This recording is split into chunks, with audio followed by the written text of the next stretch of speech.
So this is my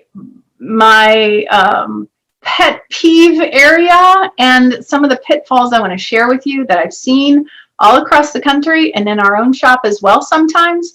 So many of you will be nodding your head and saying, yes, we have those pitfalls, but these are definitely the pitfalls that you want to avoid.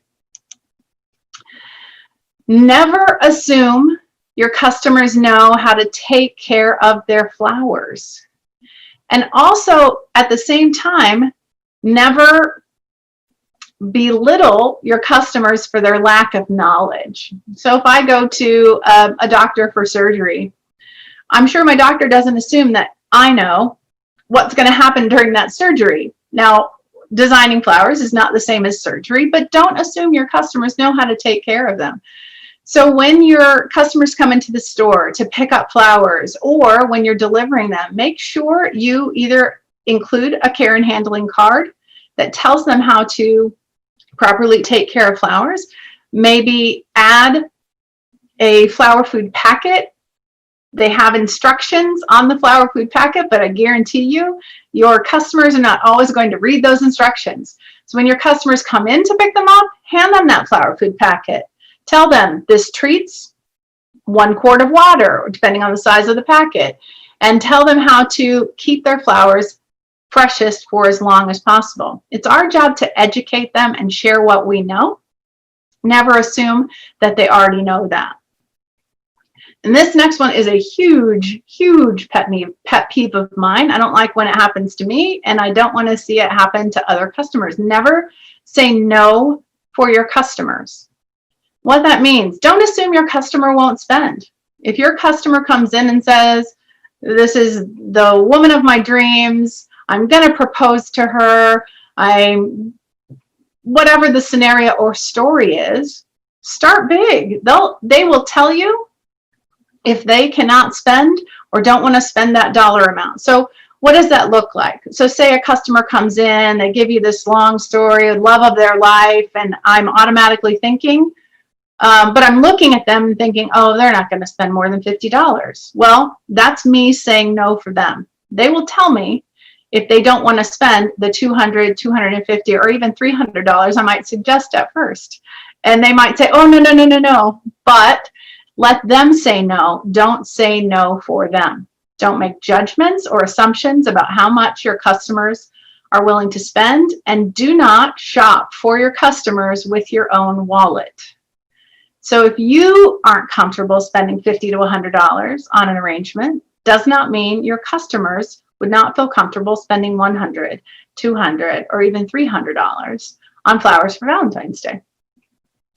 Also, don't make excuses or apologize for your pricing.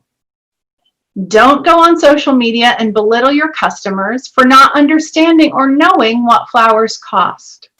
Just like we talked about before, we have to educate our customers.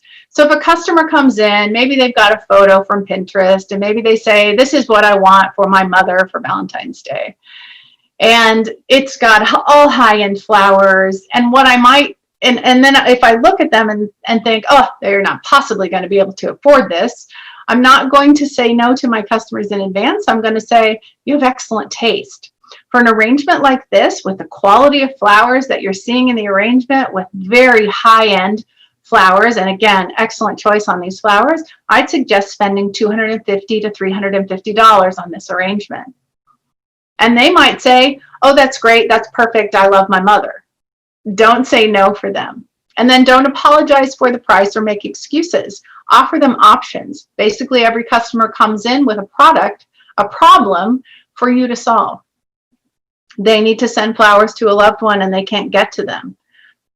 That's probably going to be one of the biggest things where people cannot be together for the holiday. So that's why we might not see that 20% fall off. We might even see an increase. If it's anything like Mother's Day, we're probably going to see an increase. Never say no to your customer. And of course, sometimes we have to say no. Can you deliver this at 8 a.m. in the morning? No. We cannot. Time deliveries are often those big things that we cannot accomplish at a holiday that's as busy as Valentine's Day. But instead of saying, no, we can't do that, offer an option, offer a solution. Can you deliver it at 8 a.m.? Well, our trucks are all going to be out and we can't guarantee a specific time, but you're welcome to come into the store and pick this up, or we can plan on delivery and give them a time range that actually does work. So never say no, but always turn that negative into a positive. At some point, we'll have to shut off deliveries for the holiday. We will have every delivery driver at capacity and not be able to take any more deliveries. Instead of saying, no, I'm sorry, we can't deliver that for you, explain it in a more upbeat way. All of our delivery routes are already full.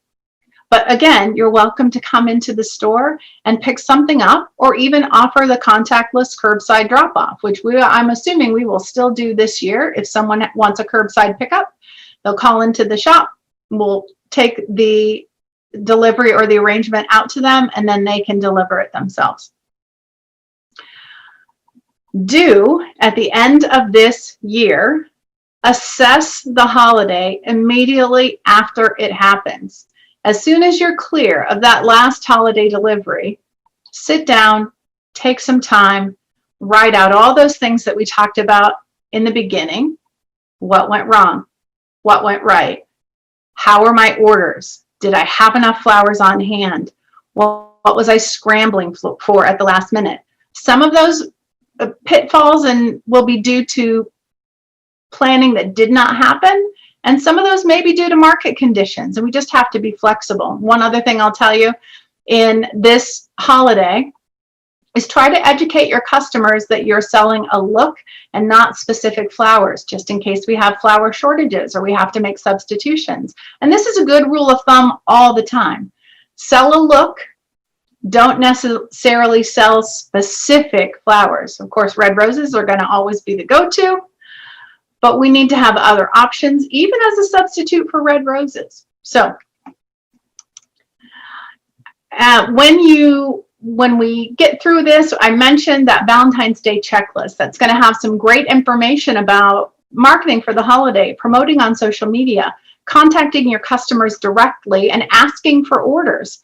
This should be done at least a week or two before the holiday starts. So go to oasisfloralproducts.com, go to OASIS University, then go to Valentine's Day 101, and you'll be able to pull up that Valentine's Day checklist. It's a great reference tool to use as a guideline for your planning for the holiday. At the end, you'll also be able to take the Valentine's Day 101 quiz, so you can get your certificate. They're really cool certificates, and these are great to hang up at your shop. This also designates, hey, I'm an expert in my field. I want to continue to educate myself so that I can take better care of my customers. Same place, oasisfloralproducts.com, go to OASIS University, go to the Valentine's Day 101 for the quiz, complete the quiz, and you will get a certificate that you can frame and hang up in your shop. I think